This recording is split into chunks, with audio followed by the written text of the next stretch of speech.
আগস্টও দিব না, জুলাইও দিব না, দেব শুধু ধুলাই। খুনি হাসিনাকে দেশে আন, ফাঁসিতে জুলাই। আপনারা জানেন জুলাই গণ অভ্যুত্থানে অসংখ্য ভাইয়েরা শহীদ হয়েছে। তার লক্ষ্য উদ্দেশ্য কি ছিল? লক্ষ্য উদ্দেশ্য ছিল নতুন বাংলাদেশ বিনির্মাণ করা। যার কারণে শহীদ আবু সাইদ ভাই থেকে শুরু করে বাংলাদেশে 64 জেলায় আমাদের ভাইয়েরা শহীদ হয়েছে, আহত হয়েছে, চোখ হারিয়েছে, পা হারিয়েছে। আমরা কি আদৌ সেটা করতে পারছি না। আমরা 71-এর গল্প শুনি, আমরা 71-কে ধারণ করি, আমরা মনে করি আমরা তো তখন তো আমরা ছিলাম না, আমরা কেবল ছোট মানুষ। 71-কে এই খুনি হাসিনার দোসরেরা এবং এই মুজিববাদ মুর্দাবাদ সে নিজেদের সম্পত্তি করে নিয়েছিল। এবং আমরা দেখি জুলাই গণ অভ্যুত্থানের 2 বছর অতিবাহিত হওয়ার পরে এই জুলাই গণ অভ্যুত্থানকে বিকৃত করার চেষ্টা করছে। যেটা আমরা নিজের চোখে দেখতে পাচ্ছি, সেটা আমরা মেনে নেব না। প্রিয় ভাইয়ের আমার, আমরা খেয়াল করি বর্তমান সরকারের বিরুদ্ধে আমাদের জুলাই গণ অভ্যুত্থানের সৈনিকেরা যদি তাদের সমালোচনা করে পোস্ট করে, তাদেরকে গ্রেফতার করা হয়। অথচ জুলাই গণ অভ্যুত্থানে যারা শহীদ হয়েছে, রক্ত দিয়েছে, আপনাদেরকে লন্ডন থেকে বাংলাদেশে এনে প্রধানমন্ত্রী করেছে, আপনাদেরকে শিলং থেকে এনে এখানে স্বরাষ্ট্রমন্ত্রী করেছে, সেই সকল ভাইদেরকে যখন কটাক্ষ করা হয়, জুলাই স্মৃতি প্রতীকীতে যখন জুতা নিক্ষেপ কর্মসূচি পালন করে এই সচিবালয় থেকে 5 কিলোমিটারের ভিতরে, তখন সেইটা আপনাদের চোখে পড়ে না। সেটা আমাদের জন্য লজ্জার।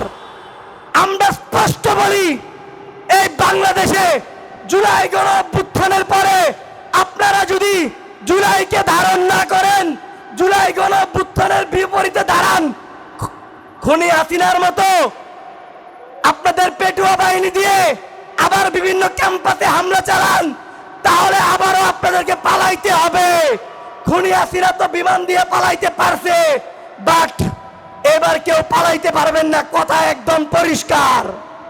আমরা দেখি বিগত 17টি বছরে বিভিন্ন রাজনৈতিক দলের নেতৃবৃন্দ যারা নিপীড়িত ছিল, অত্যাচারিত ছিল, তাদেরকে টকশো তো করতে দেয় নাই।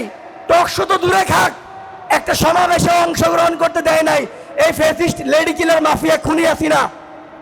আর আমরা এখন দেখি 24 পরবর্তী সময়ে সেই খুনি ফ্যাসিস্টের এই যারা মোদী সরকারের সাথে যাতায়াত করে, আওয়ামী লীগের অর্থায়নে চলে, এই বদমাইশগুলো টকশোতে যখন কথা বলে, আমাদের শহীদদেরকে যখন গলাগাম বন্ধ করে, আহত যোদ্ধাদের যখন কটাক্ষ করে, বিপ্লবীদেরকে যখন কটাক্ষ করে, তখন আমরা অপমানিত হই, লজ্জিত হই এই সরকারের কাছে। সরকার কি চোখে দেখে না কিভাবে আমাদেরকে প্রকাশ্যে টকশোতে জুলাই গণ অভ্যুত্থানকে জঙ্গি আখ্যা দেয় বিশ্বব্যাপীর কাছে? আমরা দেখি সেই সুশীল কালচারাল ফ্যাসিস্ট যারা আছে, সেই ফ্যাসিস্টগুলো এখনো টকশো করে, স্টেক হোল্ডারদের নিয়ে বাজে বক্তব্য করে। আরে ভাই, আমরা তারা জুলাইয়ের সৈনিক, এখানে যারা আছি সবাই মৃত্যুর জন্য প্রস্তুত থাকি দৈনিক। অভ্যুত্থান প্রয়োজনের সামনে আরেকটা হবে, তবু জুলাইকে বিক্রি হইতে দিব না, জুলাইকে কারো একক সম্পত্তি হইতে দিব না ইনশাল্লাহ। প্রিয় ভাইয়ের আমার, কথা বললে কথা শেষ হবে না। দেখেন, আজকে 2 বছর হয়ে গেল জুলাই গণ অভ্যুত্থানের। আমাদের আহত জুলাই যোদ্ধা যারা আছে, তাদের উন্নত চিকিৎসা দরকার, কিন্তু সেই ভাইরা মন্ত্রণালয় থেকে মন্ত্রণালয়, হসপিটাল থেকে হসপিটাল, হেঁটে পায়ের জুতা ক্ষয় করে ফেলছে, তবু তাদের চিকিৎসা মিলছে না। আর সেই জায়গায় খুনি হাসিনার দোসর যে জুলাই গণ অভ্যুত্থানে খুনি হাসিনাকে সাপোর্ট দিয়ে এই রাষ্ট্রপতি চুপ্পু সাপোর্ট দিয়েছিল, আপনার সাবেক জেলা সভাপতি, এই চুপ্পু কিনা যাবে বিদেশে চিকিৎসা করতে, এইটা আমরা মাইনে নেব না। প্রিয় ভাইয়ের আমার, এটা 24-এর পরবর্তী বাংলাদেশ। বিগত 17 বছরে আপনারা আমাদেরকে মুখ বন্ধ করে রেখেছেন, আয়না করে রেখেছেন। আমাদের বিভিন্ন রাজনৈতিক দলের সংগঠনের ভাইদেরকে অত্যাচার, নিপীড়ন, নির্যাতন করেছেন। তারা জেল হাজতে তাদেরকে পায়ে শিকল, হাতে শিকল দিয়ে পাঠিয়েছেন। অথচ আমরা দেখি বর্তমান সময়ের খুনি ফ্যাসিস্ট লীগের যে সকল এমপি মন্ত্রীরা এখন জেলখানায় আছে তারা হাসতে হাসতে জেলখানায় যা, এটা আমাদের জন্য লজ্জা। এরা তো খুনি, এরা দোষর, এদের অবশ্যই বাংলার মাটিতে বিচার হইতে হবে। ইতিপূর্বে সুযোগ পাই নাই, যেহেতু সুযোগ পেয়েছি বাংলাদেশ আজাদ পার্টিকে ধন্যবাদ জানাই। কিছুদিন আগে একটা সুন্দর প্রোগ্রাম করেছে যেখানে কালচারাল ফ্যাসিস্ট এবং বাংলাদেশ বিরোধী ষড়যন্ত্রকারীদের ছবি দেয়ালে দেয়ালে টানিয়েছি। তার জন্য রাষ্ট্র সংগ্রাম ফোরাম এসডিএফের পক্ষ থেকে ধন্যবাদ জানাই। এবং সর্বোপরি একটা কথা বলে শেষ করে ফেলবো, শহীদ উসমান বিন হাদি হত্যার বিচার চাই, বিচার চাই, বিচার চাই, সকল শহীদদের বিচার চাই। এই স্লোগান কি হবে? এই বিচার বিচার বিচার চাই, বিচার বিচার বিচার চাই।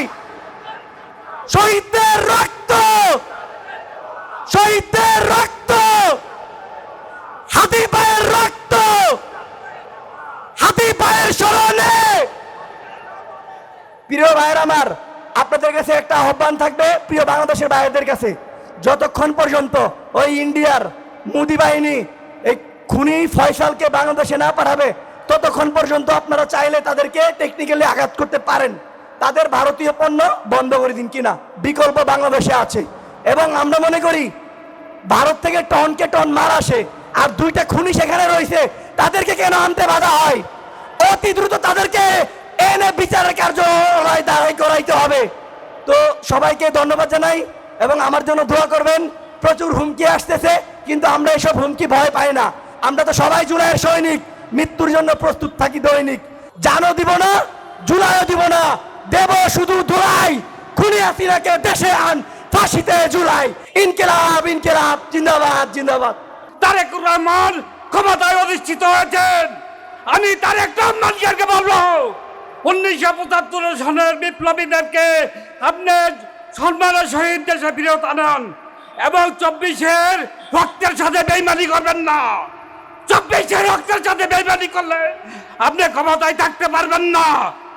আপনি ভারতীয় আধিপত্যের বিরুদ্ধে যাবেন না। ভারতীয় আধিপত্যের বিরুদ্ধে পক্ষে যারাই থাকবে তাদের বিরুদ্ধে দেশের মানুষ গর্জে উঠবে। 1975 সনে 15 আগস্ট মাত্র কয়েকজন বিপ্লবী এদেশকে পরাধীনতার থেকে রক্ষা করেছিল।